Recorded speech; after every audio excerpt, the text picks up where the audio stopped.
Bienvenidos a Sello Argentino Segunda Vuelta. En este episodio conversamos con el diputado Pablo Juliano sobre cómo está funcionando el Congreso de la Nación. ¿Hay acuerdos? ¿Se llega a consensos?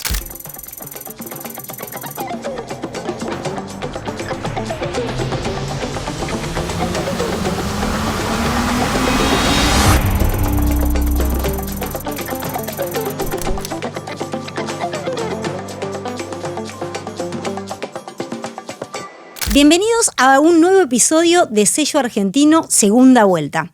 Hoy la verdad que tenemos la presencia, la invitación de un amigo que es platense, es diputado nacional. Yo le quiero dar la bienvenida a Pablo Juliano. ¿Cómo estás? Bien, muy bien. Gracias por el espacio. Al contrario, gracias por aceptar la invitación tan rápidamente. El Congreso Nacional, al cual perteneces hace un año, estábamos charlando un poquitito, siempre pretende ser como una caja de resonancia de lo que nos pasa a los argentinos, ¿no? Uh-huh. Y en ese sentido, la responsabilidad, el compromiso de representar también el querer, el sentir y demás. Yo te pregunto, hace un año y medio seguramente tenías un montón de expectativas, un montón de proyectos, de sensaciones que se te entrecruzaban porque es tu primer mandato. Como preguntan ahora los pibes, expectativa versus realidad. La verdad que no, la expectativa estaba súper alta y la realidad fue súper alta. O sea, fue alcanzada. Vos sabés que lo que pasó fue, nosotros asumimos y a los pocos días Milei saca el DNU 70. Entonces tuvimos que salir todos corriendo, o sea, no llegamos a ver, no sabía dónde estaba la oficina ni dónde quedaba el baño. Y tenía que estar leyendo Exacto. Empezar rápidamente como a ponerle algún rigor a eso. En segundo lugar, gira al poco tiempo la ley bases.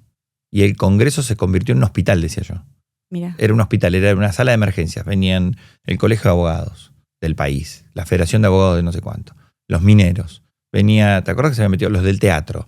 Venían los actores. Era una romería el Congreso. Los ambientalistas, los que habían corregido el Código Civil. Era una locura, una locura. Se metían en los temas de defensa, se metía por todos lados, se metía en los temas de seguridad. Había delegación de facultades de casi de 14 materias. Una locura. Fue un mes de una convulsión. Ni hablar de las privatizaciones, ¿no? Privatizaciones. Yo me acuerdo que en ese momento veo que habían querido avanzar con la privatización en su momento del Banco Nación. Sí. Esbozo, un proyecto. Sí. O sea, se rompieron todos los límites en ese enero. Y fue de un vértigo que a mí me encantó. Y en ese sentido, me parece interesante lo que vos planteás porque esto seguramente te interpeló un montón de cosas. Es decir, bueno, un mes transcurrido en tu gestión y como abogado también, ¿no te planteaste de alguna manera, es casi una reforma constitucional la que están haciendo? Vos sabés que no fue una reforma constitucional, pero sí me acordé en todo momento las distintas materias que había estado cursando en la facultad y de cómo esa ley bases se quería meter con todo. Uh-huh.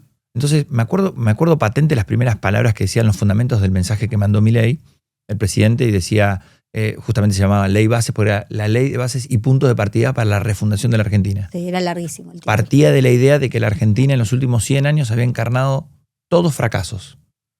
Cuando yo me pongo a leer eso, pero en los 3 primeros renglones, digo, pará, vamos por parte. Yo sé que la democracia en la República Argentina está justo cumpliendo también 40 años. Claro.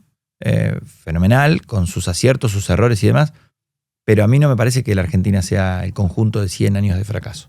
Yo me niego a pensar, no le voy a dar ese crédito desde el minuto 1, por más nuevo presidente que venga, por más sus 100 años, sus 100 días de oro que tenía. Entonces, en ese sentido, claramente tuvimos que parar la pelota y empezar a ver tema por tema. Y lo que había ahí adentro no era ningún punto de partida para la refundación de ninguna Argentina.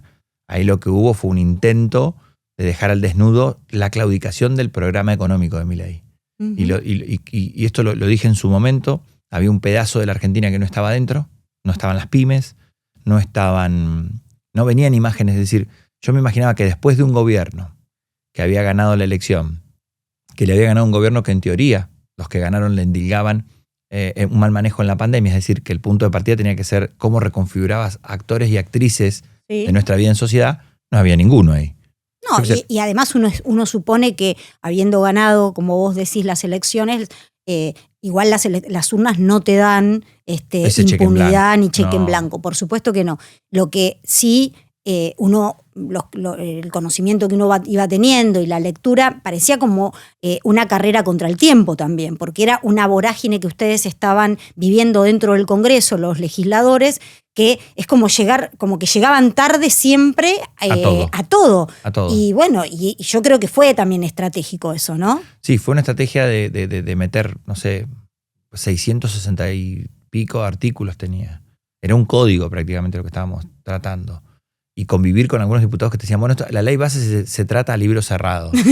Claro. O sea, pero qué responsabilidad. Pero imagínate que llegué a ese congreso. No es que llegas a un congreso en donde vos decís, bueno, mirá, claramente la agenda viene dada por la reforma tributaria, vos vas generando una especie de anticuerpos de los temas. No, acá nos hicieron jurar y en 10 días, me acuerdo patente, nosotros juramos el 10 o el 8, y el 26 Milei saca el DNU 70. Y los primeros días de enero, después de las fiestas, estuvimos acá, tuvimos 2 meses de interno en el Congreso. Y después a X cantidad de meses del tratamiento de esa ley, que después se convirtió en algo un poco más acotado y no tan ambicioso, como tal vez el gobierno ya lo tendría como plan B, qué sé yo, uno puede hacer suposiciones. ¿Qué efectos le ves a esa ley ómnibus? ¿Qué efectos sociales le ves? Porque cuando vos mencionabas muy atinadamente, bueno, pero ojo que acá no están los más vulnerables, acá no están adentro de esta ley un montón de argentinos y de argentinas que la están pasando mal, y de eso el análisis era igual para todo el mundo. O sea, todo el mundo sabía el diagnóstico de lo que le estaba pasando a la Argentina desde lo social, y cuando uno ve que estás para legislar y para solucionarle esos problemas y ves que ahí se está perdiendo, no sé perdiendo tiempo, pero brindando tiempo y oportunidad para poder solucionar. ¿Qué sentís hoy? Supongo que en ese momento era como una responsabilidad de decir, me tengo que comprometer con que mi voz sea escuchada, pero hoy, ¿qué efectos le ves vos? Nosotros éramos 34 diputados en el bloque de la UCR, sí. Facundo Manes y yo fuimos los únicos que votamos en contra. O sea que mirá vos. La primera intervención mía en el bloque fue, si a mí la ley bases, para mí la ley bases había que abordarla con 2 respuestas. ¿Qué mirada del Estado teníamos nosotros? Bien. Y qué mirada del mercado. Si vos tenías una respuesta sobre eso, recién podías entrar en un abordaje si era compartida. No fue compartida. Te decían, no, bueno, pero esto, ¿vos entendés que perdieron la elección? ¿Que el kirchnerismo perdió la elección? Sí. Pero no es que lo entiendo, lo entendió la gente. ¿No? O sea, no te coloques. Vos como diputado no te puedes colocar en determinados momentos por delante de el tiempo que te va marcando la sociedad. Y este es el patrón que hay que tener para, no solo por el tratar la ley bases, las iniciativas del Ejecutivo, claro, las necesidades que van surgiendo en la calle y las necesidades propias. Digo, inmediatamente estoy respondiendo esto y pienso rápido, no para patear la pelota afuera. Nos pasó después con el presupuesto universitario. Uh-huh. O sea, había una demanda real, no fue orquestada, la marcha de abril fue contundente. La situación de los jubilados.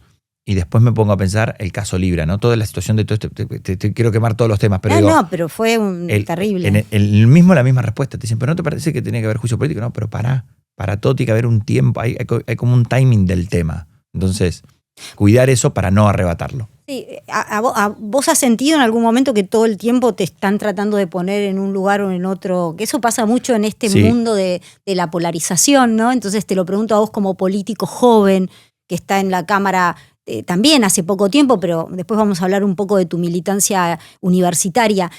Todo el tiempo, si te obligan a ponerte de un lugar o del otro del mostrador o de la vereda o de la grieta y terminás en una situación muy incómoda tratando de decir lo que vos pensás. Sí.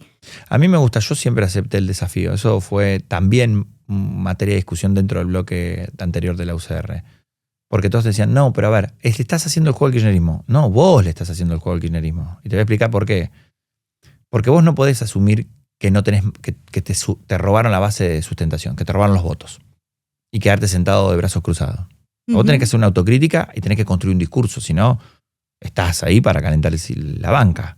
¿Seguro? Entonces, yo tenía una mirada que con 34 diputados de la UCR, en la conformación como venía dado el Congreso, tenía un rol trascendental. En donde decirle al gobierno, che, esto está bueno, y esto está bueno que no le vuelva a pasar, porque si nosotros le recriminamos al kirchnerismo infinidad de cosas, naturalmente el kirchnerismo ahora que va a asumir un rol de opositor, ¿sí? Entonces, en primer lugar hubo una lectura del grueso de la política muy burda, porque todavía la política estaba velando a entender qué había pasado con Milei. Llevó mucho tiempo entender qué pasaba con Milei. En mi caso, yo, cuando vi que Juntos por el Cambio no había roto el manual de instrucciones de cómo convertirse en una alternativa, desde muy temprano tiempo yo estaba junto con la sociedad viendo que Milei era inevitable. O sea, yo me doy cuenta que hay un pedazo del peronismo que se dio cuenta que Milei podía ser real cuando recién estábamos en el balotaje. Y para mí ya era un hecho consumado. Pero o sea, en todo momento, por eso digo, cuando nos toca construir la alternativa, llego y me siento en el segundo uno sabiendo que tenemos que construir una alternativa a Milei. Porque para mí, los tres temas que él tiró por la borda y nadie le recrimina, la dolarización, destruir el Banco Central, apenas te está esbozando, por eso digo, un esbozo de ordenamiento macroeconómico. Claro. Pero por eso digo, para mí, la ley bases es la claudicación de ese Milei. Milei, al poco tiempo, Milei, para mí, el proyecto Milei, en términos económicos, está terminado en enero o en febrero del 2024. Por eso digo, es muy gracioso que vos te sientas ahí y decirle, te recuerdo que vos votaste ganancias de esta manera. Claro. Te recuerdo que vos del Fondo Monetario dijiste esto otro. Está terminado el tema. La sociedad lo sabe. O sea, yo no tengo que revenderme antimileísta. No tengo tampoco que aclarar que no estuve con el kirchnerismo. No. Y me encanta ese debate que quieran partir la naranja a la mitad. Sí, todo el tiempo. Porque están todo el día queriendo partir como si fuese, por un lado el kirchnerismo, por un lado el mileísmo, y para mí están en la misma vitrina. Por varios motivos. Yo te escucho y me parece que hay también una parte grande de los argentinos que no se comen esa y que también quieren una alternativa diferente, sí. Más allá de lo ideológico, o sea, de compartir cuestiones con estas dos polarizaciones. Yo vos pertenecés a la Comisión de Asuntos Constitucionales, yo la verdad que te escuché muy atentamente y te iba siguiendo. Vos sabés que yo pertenezco a la Auditoría General de la Nación hace muchísimos años, me formé como auditora de campo y demás, y se está tratando en este momento, porque se sigue tratando, la reforma del funcionamiento de la Auditoría General de la Nación. Una deuda pendiente del Congreso que lleva más de 30 años, pero que se precipitó por el hecho de que no tenemos auditores nombrados por la Cámara de Diputados y de Senadores. Es decir, una vez más, tanto el Congreso, la Cámara de Diputados como Senadores no cumple con un deber, es un deber, es una obligación y es el derecho que tiene el Congreso de nombrar, ¿no? Sin buscar quiénes son los responsables en la Comisión de Asuntos Constitucionales se trató de generar un ámbito de discusión para ver cómo se resolvía la coyuntura del nombramiento, pero por el otro lado el funcionamiento. Contame un poco cuál es tu posición para que, más allá de que yo lo sepa, y cómo ves que va a terminar esto, porque la verdad es que hace un año que la auditoría tiene 3 auditores menos y hace 3 meses que está solamente con el presidente funcionando. La situación de los órganos de control, vos por supuesto la conocés perfectamente bien, pero para los que nos están escuchando es una situación dramática. Es también muy dramática en el contexto de que también estamos en el marco de un gobierno que se ha autoprorrogado por segunda vez el presupuesto, lo cual cuando esto termine de pasar va a ser como una inundación. Lo que nos va a quedar es todo devastado, un Estado que no se puede controlar a sí mismo, es decir, con todo desfasado eso, ¿no? O sea que vos heredás 30 años de una deuda institucional con respecto a los órganos de control como regla. Artículo 85 de la Constitución es clarísimo y en ese sentido heredás primero ese bodoque de imprecisiones, si se quiere, después de un debate de 30 años. Nos pasa lo mismo con el defensor del pueblo. Hay un despliegue de una deuda con lo del 94 que es espeluznante. Es decir, la política se tiene que hacer cargo de eso, porque no es solo la cuestión institucional, la relación del Ejecutivo con el Congreso. Para nada. Eso como regla. La segunda situación particular, actual, por supuesto que merece dar una respuesta rápida y salir del tacticaje si me llevo un auditor o no. Sí duele que todavía un auditor te dure 8 años en el mandato, que eso también es un montón. Te duele el término, y más como está puesto la lupa en qué se gasta en cada cosa. ese debate nosotros estamos de acuerdo con que se dé. Lo que no estamos de acuerdo es que lo que no puede resolver la política pase por alto una reforma trascendental de qué tipo de control queremos. Exacto. Entonces, vos fíjate cómo el oficialismo de la Cámara de Diputados, básicamente los libertarios dicen, bueno, fenomenal, agreguemos un auditor más para así destrabamos la conversación y bajémosle el mandato a 4 años. ¿Esa es toda tu mirada sobre los órganos de control en Argentina? Y yo ahí tengo que desbordar estrictamente en lo político porque yo, claro, no me extraña que los libertarios sean profundamente defectuosos a la hora del control o a la hora, porque cuando pasó el caso Libre dijeron sí, nos queremos autoinvestigar, o sea, tienen un TOC. ¿Y qué pasó con la comisión? Nada, la terminaron cerrando hace 15 días, 20 días atrás. Entonces con esa comisión de autoinvestigación que dijo no encontré nada, la verdad que no busqué mucho y no encontré demasiado. O sea, de una pobreza espeluznante. Mucho, Tampoco pude buscar ni sé mucho, no sabía a quién preguntarle y nadie contestó. Entonces, el gobierno cuando de control se trata, perdón, cuando de control se trata es recontra defectuoso, recontra. Pero muy marketinero, ¿eh? Marketinero porque te vuelvo a repetir, dice, pero ¿vos estás de acuerdo con que haya un auditor más? O sea, ahí tuvieron un problemita porque tienen que crear un cargo, lo cual tienen está un drama. Está en contra de los 10 mandamientos libertarios. Y segundo, sí estoy de acuerdo con que se les baje el sueldo y existe un control y demás, porque eso está bárbaro. Un mandato más acotado. Exacto. También. Lo que digo es que vos fíjate que todos los debates son súper pobres con los libertarios. Se reduce a si querés eso o no. Y no te dan la discusión de fondo. Yo lo que digo es, en el marco de que vos estás corriendo el Estado de un montón de funciones, no estamos exentos de que nos vuelva a pasar una tragedia como la de 11. Y lo digo así, porque cuando vos me hablas de la Auditoría General de la Nación, sí, yo te decía detrás de cámara, soy picante, me acuerdo de Leandro Despuy y me acuerdo de cómo ese órgano de la Constitución advirtió, che, esto puede llegar a pasar. Exacto. Y eso es, para un montón de amigos que seguramente después nos van a ver, nos olvidamos.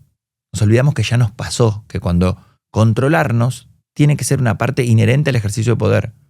Ese es el punto de cuestión. Si yo no me dejo controlar, es que quiero indefectiblemente que hacer las cosas más rápido y discutamos. Nos pasaba también cuando gobernó la provincia de Buenos Aires Vidal y te decían, bueno, este es el cuadro. Para que una política pública haga todo el recorrido lo tienen que visar, tiene 18 estamentos. Bueno, bajemos los estamentos, no hay problema. Porque vos le puedes poner intensidad en el control de uno que controle bien, que te advierta, eficiente, esta compra no se condice con nada. Yo te lo dije.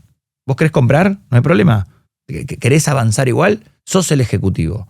Lo podemos dinamizar. Demos esa discusión. No sé por qué quieren tapar esto bajo la alfombra. Creo que se ha perdido una ventana de oportunidad. Ojalá que se reactive el debate.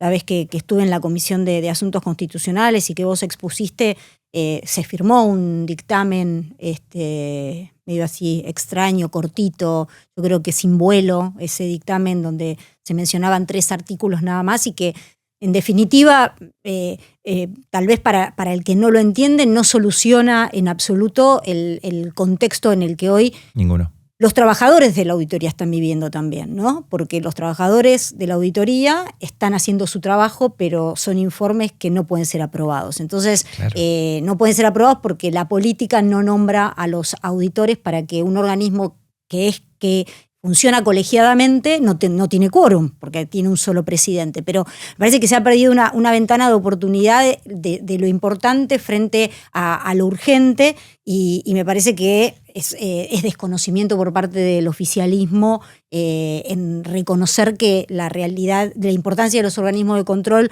radican en que ejercen una función social enorme. Lo mencionabas a Leandro, ¿no? Con toda su impronta, con toda su impronta que le importaba lo que hacía, ¿no? Me parece que también han pasado otros presidentes como Lamberto, que también entendían de lo que hablaban, sabían para qué estaban, y me parece que ojalá pueda reactivarse esa conversación en el Congreso, que es donde debe debatirse, y el funcionamiento de los organismos de control puedan seguir su camino. Lo mismo el Defensor del Pueblo, como mencionabas.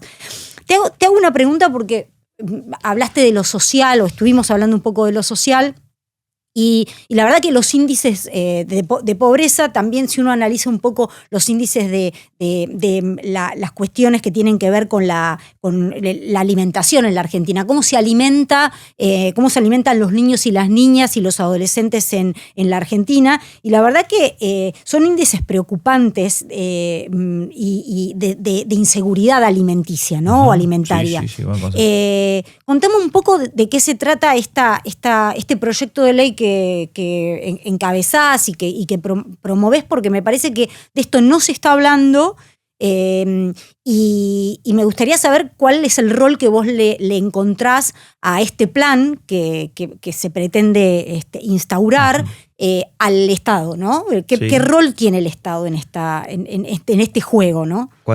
Primer punto, lo de Pancitas Llenas es un proyecto que viene trabajando una fundación que trabaja con más de 1.200 comedores, por lo menos en la provincia de Buenos Aires, y 2.000 en todo el país. Uh-huh. Esa fundación surgió a tenor de comedores, de una relación que tenían empresarios que donaban. Sí. Venían, golpeaba la puerta a alguien que tenía un comedor, le donaban, le empezaban a donar. Bueno, institucionalicemos esto, hagamos esta fundación.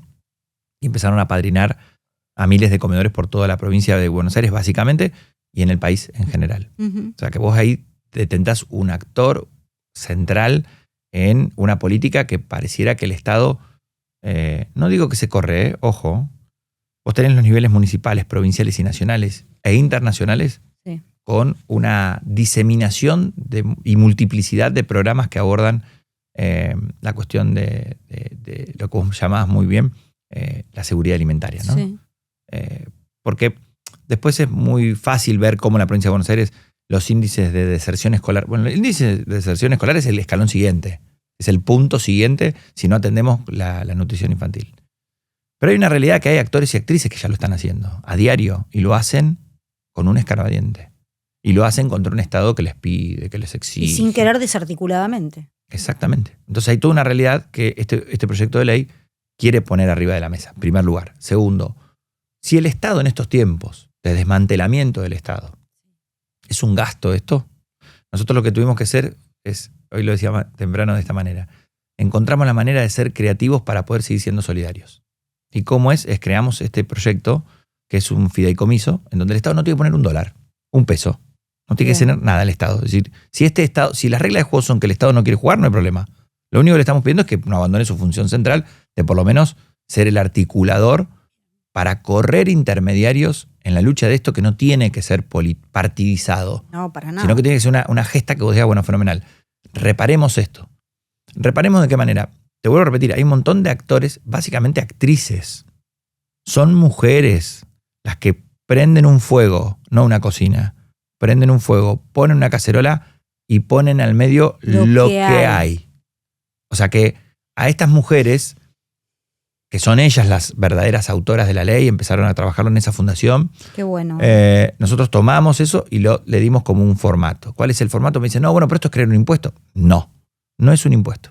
Cada empresa tiene un margen de donación de hasta el 5% que se llama la responsabilidad social. Sí, la responsabilidad social empresarial. En el marco de lo que vos estás donando, que vos lo podés deducir de ganancia siendo una empresa. Eso ya existe. Que ya existe, no choca a ningún interés, todo lo contrario. Vos podés decir, che, en el marco de esto, este 0,04% de mi facturación anual, adhiero al programa Pancitas Llenas. Voy y le adhiero al programa.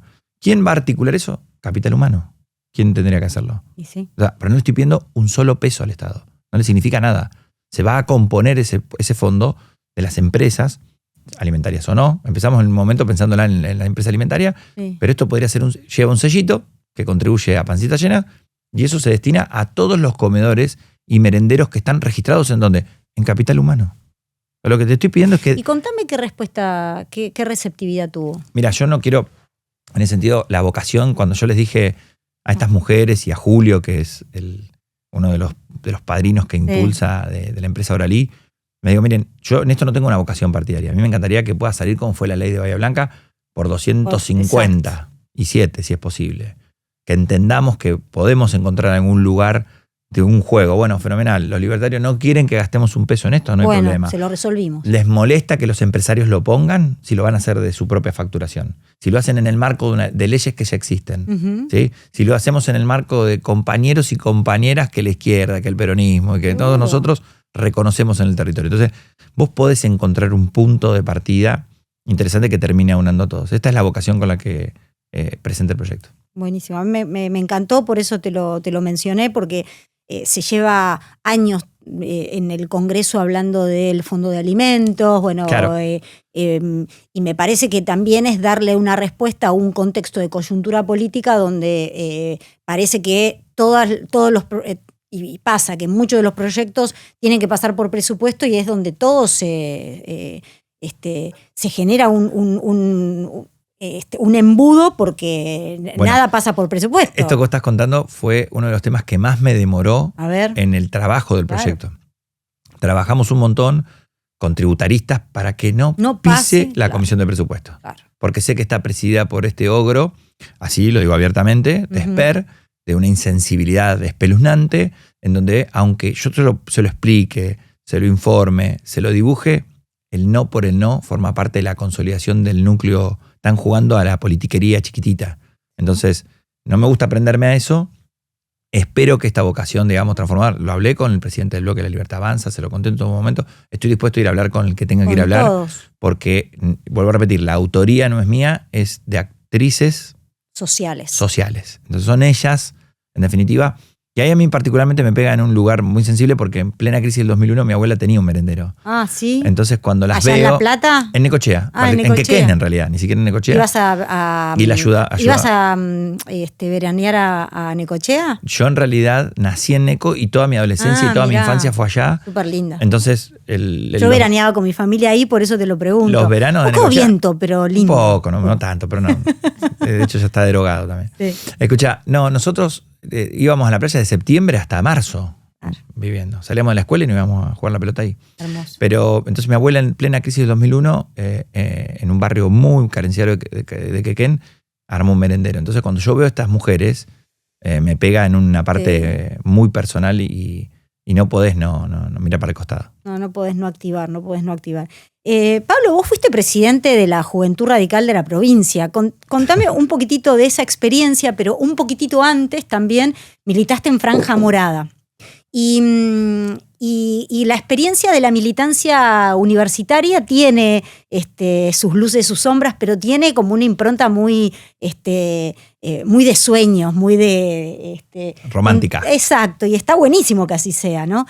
Contá un poquitito cómo fue esos primeros pasos. Lo que pasa es que hay ese tipo de militancia en la universidad que en estos tiempos que corren es como una obscenidad hablar de eso. Uh-huh.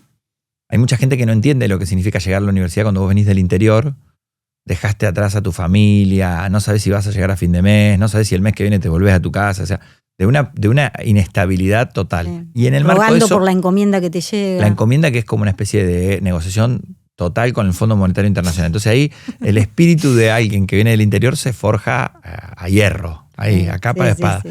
Entonces... Yo entiendo que muchos, y celebro que muchos tengan la oportunidad de contar con su padre, con su madre, con un soporte detrás que te termina auspiciando, pero no es la realidad. Entonces, en ese conjunto te encontrás con un montón de pares, de tipos que venían de todas las provincias, por lo menos en la ciudad de La Plata, que es una ciudad universitaria. Sí, divino. Y por eso digo que acá hay un capítulo humano, no social ni político, humano, que cuando se debate el rol de la Universidad Argentina, creo que ese fue el mismo espíritu que la marcha de abril del año pasado dejó al desnudo. Es decir, el único, y ahí sí muchos decíamos, soy el primer egresado de la universidad, soy el que... Porque hay una sobrecarga emocional de que... Y el otro día lo hablábamos con Rodrigo Saga del CIAS, uh-huh. que hicieron un informe muy lindo, que el informe dice la narrativa rota del ascenso social en la Argentina. Está rota la escalera del ascenso social. Entonces, ¿cómo no íbamos a salir todos masivamente a defender la universidad? Por supuesto. Si cuando llegábamos a esa facultad, como vos nos contabas, te va forjando. Y ahí son de todas las procedencias, de todos lados. Por supuesto. El interior de la provincia de Buenos Aires se vuelca mayoritariamente, se van a Bahía Blanca, a la Universidad del Sur, que es buenísima, Sur, claro. La Universidad de Mar del Plata, la Universidad de La Plata. La provincia de Buenos Aires tiene muy buenas universidades. Lo que pasa en Córdoba, Córdoba recibe todo el norte. Bueno, nosotros los del sur, en realidad, como son pueblos más chicos, nosotros las opciones eran, cuando no había universidad, pues yo te estoy hablando hace muchos años atrás cuando egresé, era o te ibas a La Plata o te ibas a Buenos Aires. Sí, sí. Y en realidad La Plata era como el gran receptor también de alumnos y de estudiantes universitarios, porque como era más chico, Sí. nuestros padres es como que nos decían, yo estudié en Buenos Aires, pero en su mayoría Iban a parar iban a La Plata Íbamos a porque parar era a La con Plata. más contenidos. Es una ciudad universitaria, Claro. es una ciudad que hasta, recibía hasta hace poco, creo que antes de la pandemia, 100.000 estudiantes. Y cuando vos decís 100.000 estudiantes, no es ñoquis, crónico, esto, lo otro. No, es una ciudad entera que se despliega alrededor de esa universidad. Exacto.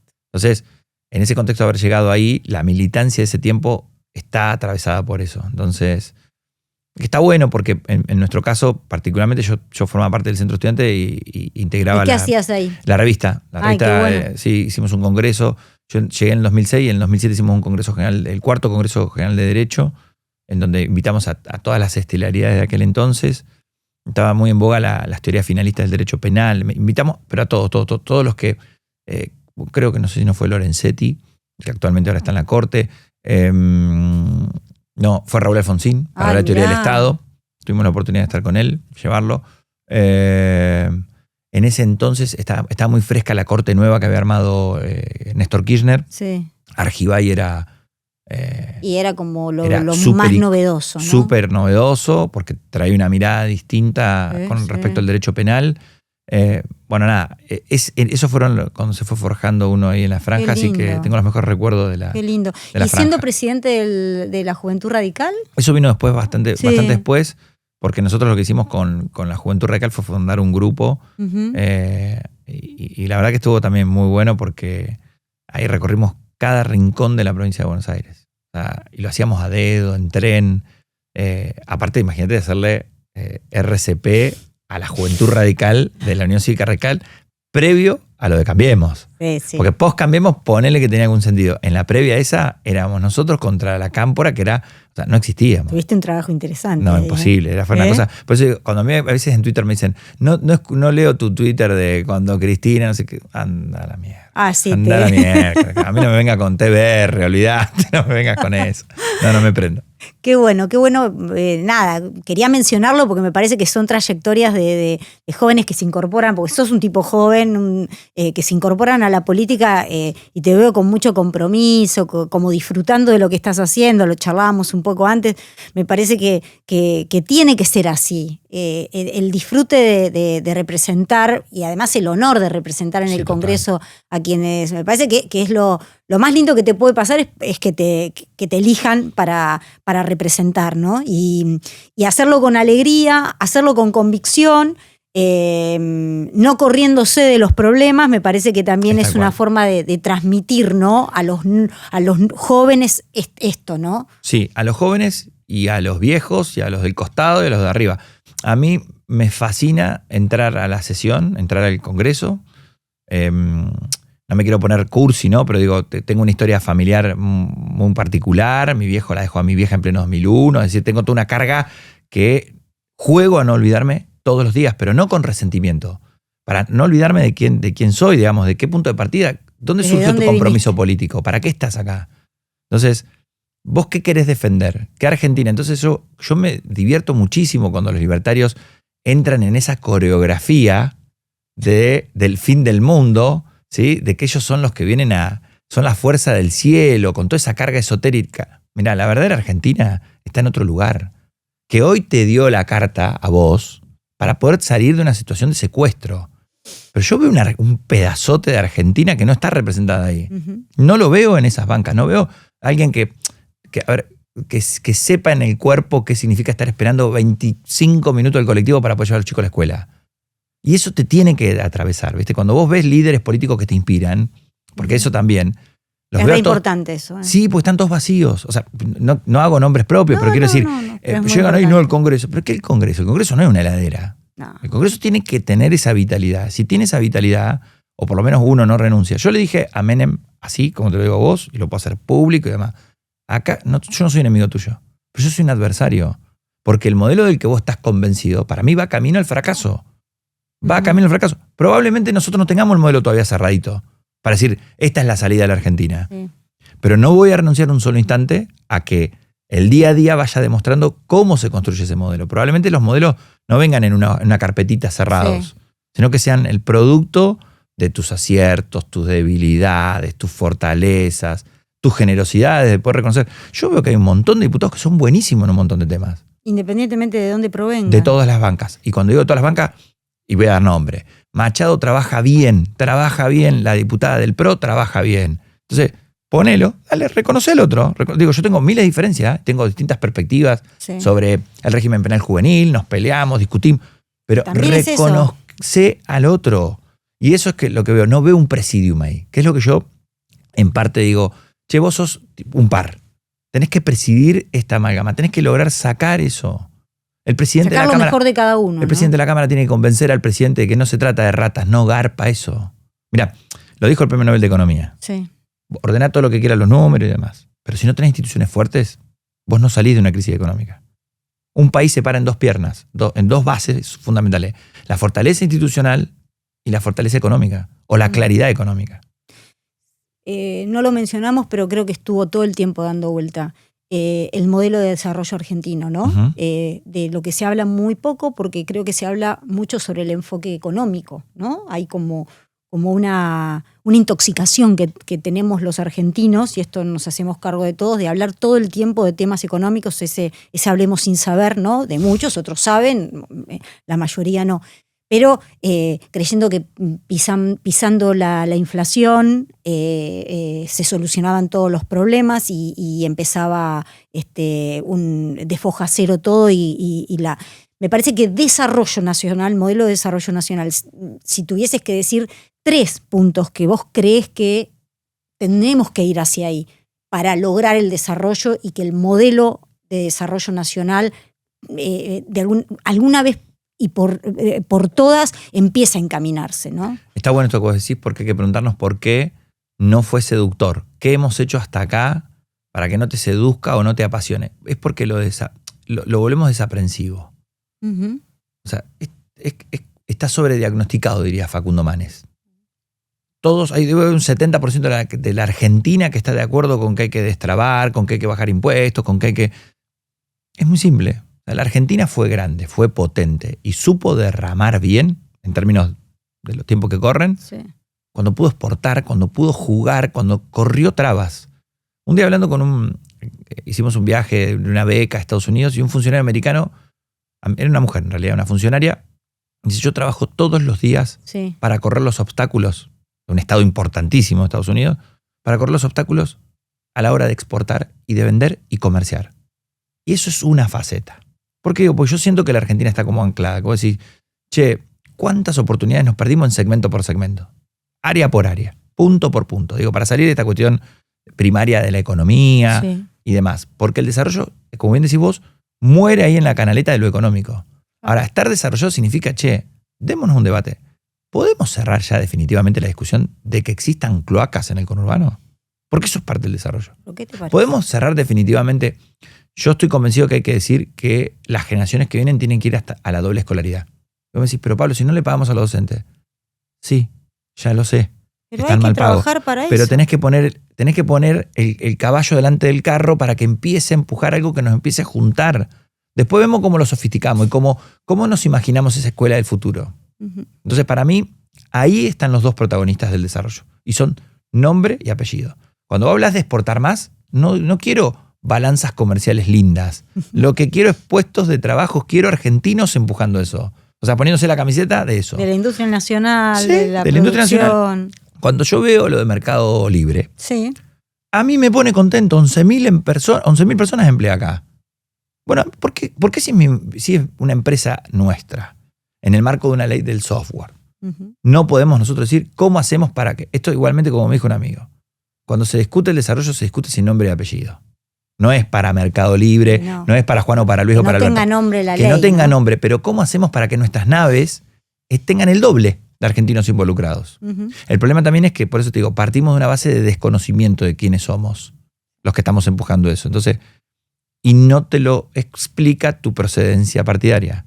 Yo hablo con peronistas que opinan igual, hablo con socialistas que opinan igual, hablo con radicales que opinan igual. Entonces, evidentemente tienen un problema, chicos. Vuelva cada uno a su espacio de poder, a su espacio político, y resolvamos esto. Entonces, porque yo creo que es como que alguien te diga, no, ¿sabes qué pasa, Carla? Yo no estoy de acuerdo, vos sos muy unitaria. Claro. Entonces, digo, en serio, tenemos... Ya empezamos. Claro, con a el ver, prejuicio. poner un caño en el noreste argentino es poner un caño en el noreste argentino. O sea, no puede ser una cuestión... Y no hay gas. O sea, las provincias que tienen regímenes políticos que no nos gustan, y yo, viste que tiro con nombre y apellido, Sí. lo que pasa en Formosa porque hay un modelo de atraso, que es lo opuesto al desarrollo. Ahora, hacé las cosas que tenés que hacer. Energía, educación y demás. Y empezá a ponerle nombre propio. Por eso digo, la cruzada del desarrollo no es estar desarrollado, no es mirar Noruega, no. es estar bien. No. Es estar bien. El 70% de los argentinos quiere laburar, quiere que no le afanen cuando le cobramos los impuestos y quiere que eso tenga un correlato de una clase política que más o menos funcione. Los modelos que está pasando en Santa Fe hoy, le pongo nombre propio hoy, Sí. lo que se hizo en su momento en Jujuy, Ujú. lo que se hizo en Córdoba, son modelos, y olvídate, y tenés de los tres colores. Son modelos provinciales que... Pujantes, que vos vas a cualquier embajada o vas a cualquier feria y esas provincias protagonizan su matriz productiva. Porque tienen identidad también, ¿eh? Han Sí. encontrado la identidad Sí. del desarrollo. Exacto. Y acá se ha trabajado desde el Congreso, desde la política nacional, para desmembrar la noción de desarrollo nacional. Totalmente. Entonces digo, a ver, esto tiene que ser motivo de todos nosotros. Digo, después nos peleamos por 1000 temas, nos peleamos si ponemos 4 auditores o ponemos 3 auditores, pero que el desarrollo no se negocie. Exactamente. Entonces tenemos que Pablo, apasionarnos con esto. Totalmente. Y me parece que nos apasionamos y eso es un buen síntoma, ¿no? Que todavía uno vea no a corto plazo, sino a largo plazo para una mejor Argentina. De eso, de alguna manera, tratamos de hablar acá en Sello Argentino. ¿Qué sueña Pablo Juliano para la Argentina? Yo creo que está cerquita ese sueño. Uh-huh. No lo veo lejano. Esta experiencia de haber pasado por el Congreso este año y medio me demuestra que todo esto que estamos diciendo está arriba de la mesa. No veo, pensé que eran más grandes los impedimentos. Mira vos. Entonces creo que ese sueño que tengo de dos cosas, ¿no? De poder recuperar de vivir en un pueblo digno, de que no sé. Cuando digo esto, te cuento qué me imagino y qué estoy sintiendo, sí, ¿no? Eso quiero. Me imagino cuando elegimos creer en el 2022, voy a llevar la analogía futbolera, pero porque tiene que ver con eso. Yo me rehúso a pensar de que este pueblo está condenado a vivir triste, frustrado, con los brazos caídos. Entonces, mi sueño tiene que ver con eso. O sea, yo, después de que gobierne quien quiera, no tengo problema, pero alguien que pueda entender eso, de que si vos no podés entrelazar, todos los días de tu vida que haces política, lo haces por eso.